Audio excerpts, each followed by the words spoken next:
friends, my name is Jenny Manno and welcome to my channel. This week we're going to do a mixed media piece.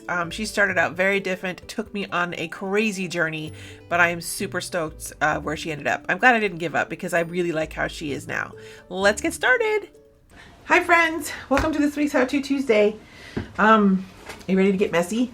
Are you ready to get messy? I love the charcoal. We're playing with charcoal today and some fun little extra things that I haven't played with in a long time. So, charcoal is one of them. So I thought, why not? Give it a go today and see what we got going on. Before I get started though, let me say thank you for being here. Thank you for joining me. If you're someone who's been around for a long time, thank you for coming back. And if you're new to my channel, welcome to my channel. Really quick, if you are someone who really likes this lesson, please like and subscribe and click that bell so you get the personal notifications that I have dropped. If you're new here, every video drops. I drop a new How To Tuesday every Tuesday.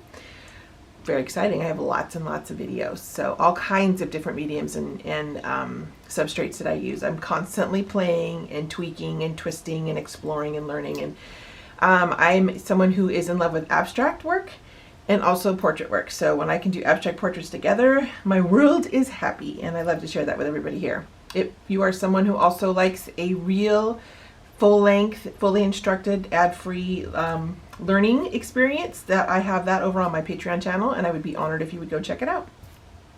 Okay, so before we get started, let me go over everything. I have here, these are different varieties of vine charcoal. They're super light. If you've never ever looked or experienced or held vine charcoal, it's very light, very light.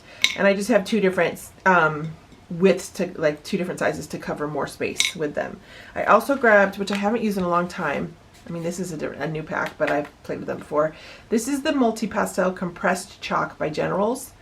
Fingers crossed they work. It's been a while since I've used these. I've had them for a while, but sometimes the edges, they are a little persnickety, and they somehow when they're pressed and then chopped, they don't work. Like they get a little I don't know, harder or whatever. Sometimes they don't express, so or like, you know, don't let me express with them. So we'll see, but I thought that would be a fun with this color palette. I'm also going to use red iron oxide. This was just a Liquitex Basics acrylic. I thought the color palette for these would be very cool. And I grabbed some brushes for, I may or may not do this, but to, you know, push around my charcoal when I use it. Okay, this is definitely going to be an abstract piece. Like I said, it's my passion. The eraser pulls up, it picks up charcoal, so I have that. I have a big one and a thin one. This is a Tombow no, that's not it. This is a Tombow Mononok eraser. And then this is, oh boy, this is a Papermate 0.9? Yeah, 0.9 or mechanical pencil. I may or may not use the pencil, I don't know, I just have it here. I'll definitely use the eraser, I'm pretty sure. It's a small for details and stuff and highlights. I've also grabbed my Generals black and white charcoal pencils. I usually like the soft, I think these are all, I have a couple, I think a hard and two softs. I have a few because they, you know, they're soft medium, so they tend to wear down. I think this is going to be a heavy charcoal piece, so I grabbed extra. I've got a big old fabulous blending stump for my charcoal to move it around. And I thought I may or may not use, I don't know, I'm for sure going to use this. May or may not use this. This is my golden black gesso. It's the opaque acrylic primer. I love the opaque because it dries flat. Yes, please. Thank you so much. It's my favorite. And then I have Liquitex just gesso, and gesso's just pure magic. White gesso, pure magic. It just works beautifully with all kinds of different mediums. So I keep that there. And then this is my Strathmore 184 pound mixed media toned tan paper. It's very durable. It holds up to a lot of different mediums. A lot of, you know, if you work with wet, the glue, I wouldn't say like heavily saturated because it is not, like it's not a canvas, it's not a watercolor paper, but like even with watercolor paper, you still have to tape it down or it gets a little warpy. I guess that's pretty much similar to this. It gets a little warpy if you don't control it somewhat. And then I use my Pro Artist tape to tape it down. And this is just if I want to use these guys, these bad boys, to paint in here. Like I said, abstract, so I'm going to work pretty like I said, we're going to get messy, especially because of the charcoal, these guys and this stuff. We're going to get messy, but I'm done. I'm totally ready. I am ready. And then I just have some water, you know, to clean up things when I need to. And then I have this because I'm going to want to wipe my hands potentially. And notice that it's black and black, you know. I totally planned that. No, I didn't. It just happened to be that it worked out that way. So I'm going to clean up. First, again, thank you so much for being here. Thank you, thank you. I'm jazzed about this. I'm very excited. This is something that's been noodling around in my brain for a while, so I'm excited to get it down on paper. There's a lot of noodling that happens up in my brain.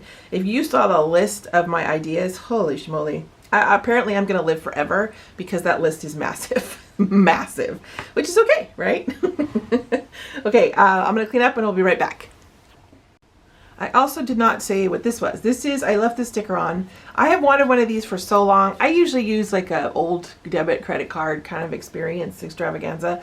But I like that it had 3 different edges on them. Well, it has a bunch, but I like the 3 hard edges. They're different sizes. It's called a Catalyst and it's by Princeton and it's the W01. And you use it to move paint around. That's just from chalk. You use it to move paint around. So it's kind of a cool feeling. It kind of fits like almost like an egg in your hand. I don't know. It feels good. And I thought it'd be kind of cool to play with it today. So I'm gonna take that off so it doesn't get permanently stuck when I get paint and stuff on it.